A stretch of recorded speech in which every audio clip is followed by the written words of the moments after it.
But Wigan had a big chance at 4-0 to score. Liam Farrell got on a Sam Powell kick and couldn't collect it, basically, unfortunately. Just the last bounce missed him by, and uncharacteristic of him. He worked really hard in the game, but made a few mistakes uncharacteristically, which didn't help at key times, because you need flawless games from your big players when you've got so many players out. Mm-hmm. Whereas Salford, they did have, I think in the end it was like 5 first teamers out. Yeah. But the deputies, Niall Evalds was brilliant. I'm not surprised that O'Brien didn't jump back into the starting lineup, because Evalds was really good the week before against Widnes.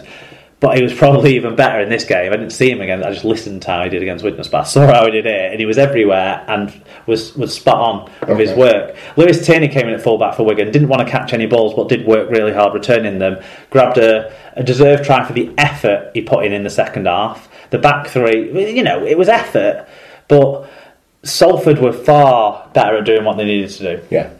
Okay, so it's not individually. What did the stats tell us then? The only area Salford let themselves down in was discipline, and an 8-5 penalty count went against them. 161 more metres at 0.7 metres per carry better average gain, and 2 fewer errors were good. 9-4 in the clean break count, and a 4.3% better team tackle success were really good. Okay, so stats for these Salford players then. Yeah, Niall Evalds, 2 tries, 2 try assists, 7 tackle busts, 147 metres, 2 clean breaks. Chris Wellham, a try, 5 tackle busts, 165 metres, 3 clean breaks. Michael Dobson, 2 try assists, 105 metres. Ryan Lannon, 40 tackles, 118 metres. Adam Walton, 115 metres. So Ryan Lannon worked his socks off, right, but he was on the left second row, and all the tries were coming through Joe Burgess. Yeah. Really, they were targeting that area where you had Farrell, who hasn't looked right. Do you think he's been rushed back? I just think it's worrying too much about what's outside him, so forgetting about what's inside him. Mm-hmm. But that's creating opportunities. It created an opportunity for the kick that Evalds scored, his try at the start of the second half. He can't fix everything, which is unfortunate, because he needs to fix a lot out there. Sam Powell's a great defender when he's coming in, wrapping up the ball and sort of doing that part of the job, whilst bigger men then make the physical contact sort of thing in the middle. Mm-hmm. But out wide, one-on-one, with he's not been as good this year. Yeah. Not because he can't do it, but because he hasn't been having to do it for 2 years. Yeah. And Salford, their halfbacks were really clever enough to pick all that out. And what Salford were lacking was like a ball playing forward in this game, with Flanagan not being fit for selection. But they made up for that with Evalds getting there in position to ball play, and Wigan had no ball playing fullback, just a ball running fullback who tries his hardest. No halfbacks, and Salford took advantage of all of those opportunities so well. Fair play. So for Wigan then, who stood out? Tom Davies, 1 try, 188 metres. Lewis Tierney, 1 try, 5 tackles, 120 metres, 2 clean breaks. Joel Tompkins, a try assist, 170 metres, 17 metres, 3 successful offloads. Liam Farrell, 134 metres. Josh Jansen, a try assist and 43 tackles. And I'd have given Josh Jansen my man of the match for Wigan. There you go. For the effort he had to put in there. So to Saturday night then, and Leeds' policy of a Perpignan smash and grab paid off again, but only just, as they registered a 30 points to 24 win away at the Catalan Dragons in front of 8,759, with Jack Smith at the whistle. Yeah, I think it was Scoots who pointed it out. He wants to spend more time with his family, so the first shift after that is out to France with your lad. Well, you've got to have a leaving, haven't you? Tyler Casvan said, great comeback from Leeds, who deserve credit for hanging in there when getting battered. Catalans were hampered by in-game injuries, but old codgers Maguire and Burrow had massive games for the Rhinos. Colin Render said Maguire probably had the worst game of his career, then goes and wins it for us. Reminded me of when Ryan Hall did the same thing in 2015 versus Huddersfield. And then Rich Wilkins says, now then lads, huge win by Leeds. We played to the death. We never looked like winning until we won it. Cuthbo was awesome. Galloway was massive. Leeds continued to make errors in good positions and are experiencing a broad spectrum of rule interpretation from one week to the next. If we don't get to grips with the aforementioned, we will cop a few losses. Great win, but we need to be smarter in all areas of the game. Yep, fair play though. It's Yeah, Danny Maguire was like the shittest defender on the pitch and probably the most creative attacker on the pitch, maybe alongside Richie Myler, who continues to go great guns this season. He does. He's having a really good time on that Catalan. Big loss losing Greg Bird so early in the piece, though. He's proven to be, I don't want to say talismanic, he's a good little fucker, but He's very, very important to them. And not so long after that, Louis Anderson was lost for the rest of the game as well in the first half. Let me see if I've got the times around that, but it was both first half stuff. And the players that came in and played the more minutes because of that, people like Busquets and stuff, were good. Yeah. I can't, off the top of my head, I can't think who might have played the longer minutes when Louis Anderson went off after half an hour. But it probably would have been Simon, because the other people on the bench were Bosk and Margolay. They were good, but they didn't have enough in the tank, basically. It was simply that. They were the better team, definitely the better team in this game for 70 minutes. They just couldn't cling on. One thing that Leeds will have benefited massively from was that late Stevie Ward try in the first half, which felt like it was going to be important because it was so out of nowhere, so against the run of play. And while Stevie Ward deserved it for his effort, the Leeds side weren't really deserving at that side. No, but it put them in touching distance at half time in the game. But at 16-12, it was definitely in touching distance. And Catalan have been guilty of missing that one key chance to really nail it. Yeah.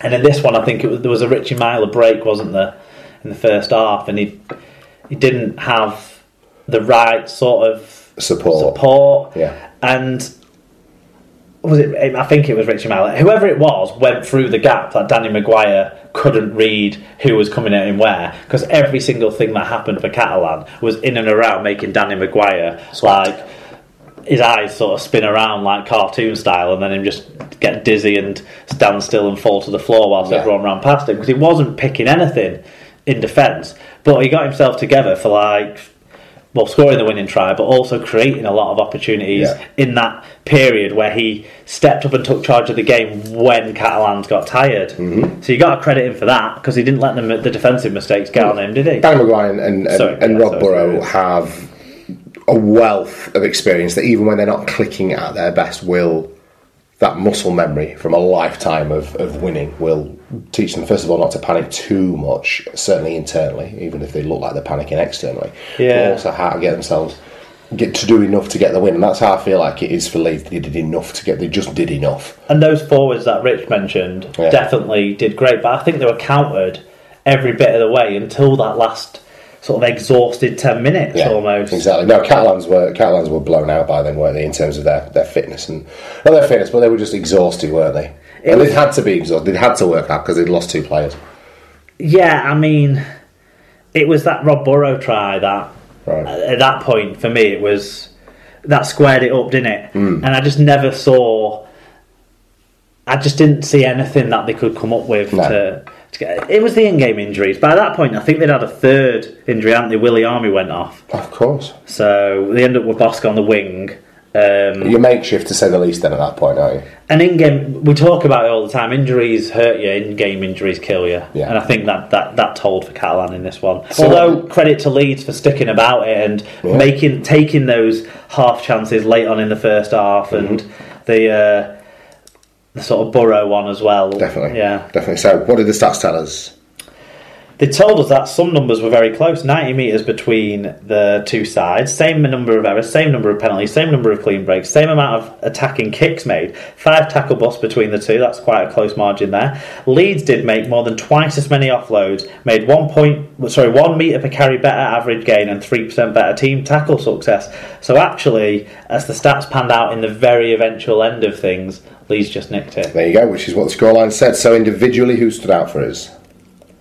Danny Maguire with a try and 3 try assist, very creative. Stevie Ward, which is what they've missed over the last 18 months at half-back. Stevie Ward with a try, 50 tackles, 104 metres. 50 tackles, well done. Adam Cuthbertson with a try, 10 tackle busts, 192 metres, 2 clean breaks, 5 successful offloads. Keith Galloway, 160 metres, probably his best game in a Rhino shirt.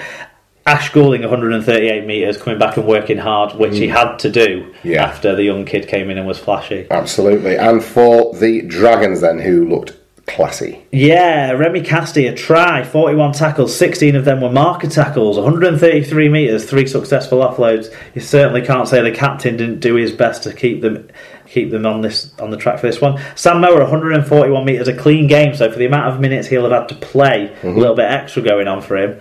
No missed tackles, no penalties, no errors. That's Very pretty good. special for a front rower.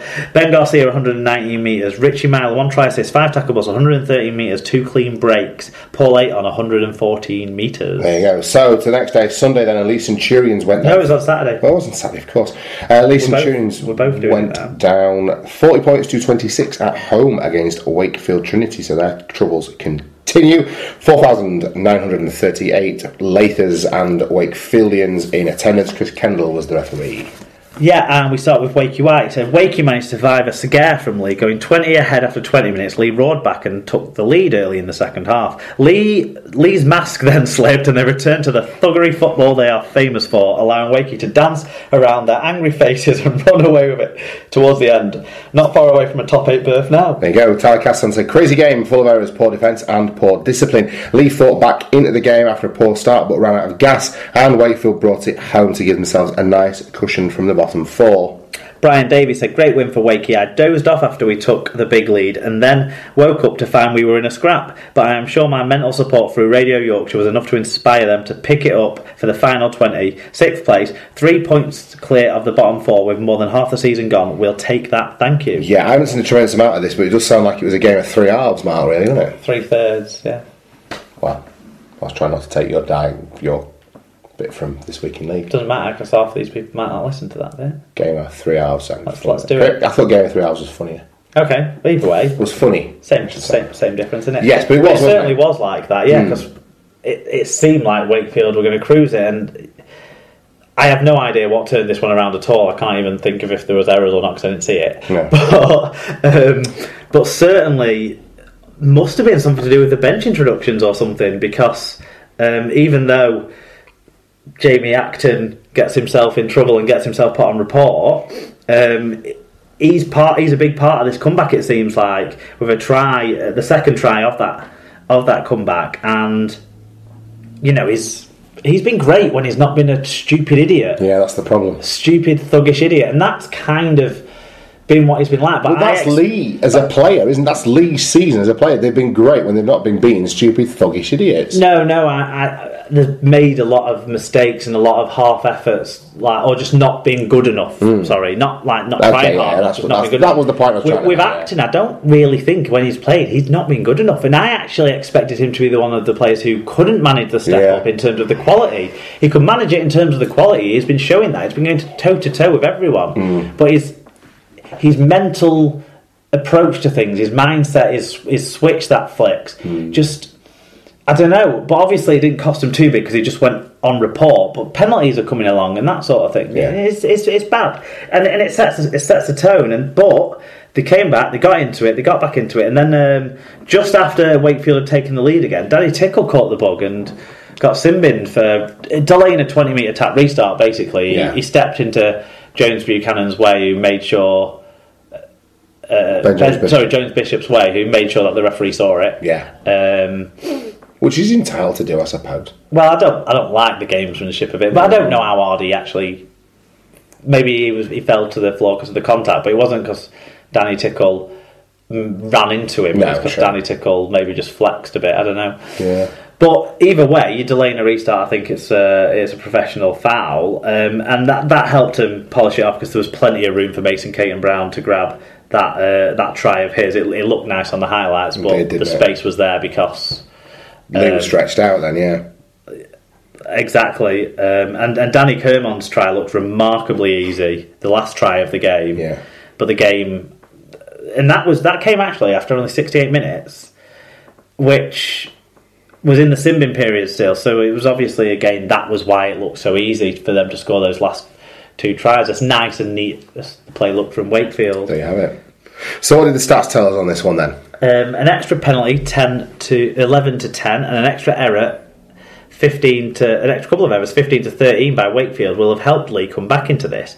Before there was a man advantage when Tickle was sin-bin. 9 breaks to 7, 220 4 more metres at 1.8 metres, big 1.8 metres per carry better average gain, indicate Wakefield were the better attacking side overall. That's what helped them to grab these 40 points in a 66 point shared affair. That's it. So who stood out for Wakefield? Reece Lynn for a try, 116 metres. Remember him? I think a lot of that came on the try, didn't it? David Fafita, 7 tackles, 180 metres, 2 clean breaks.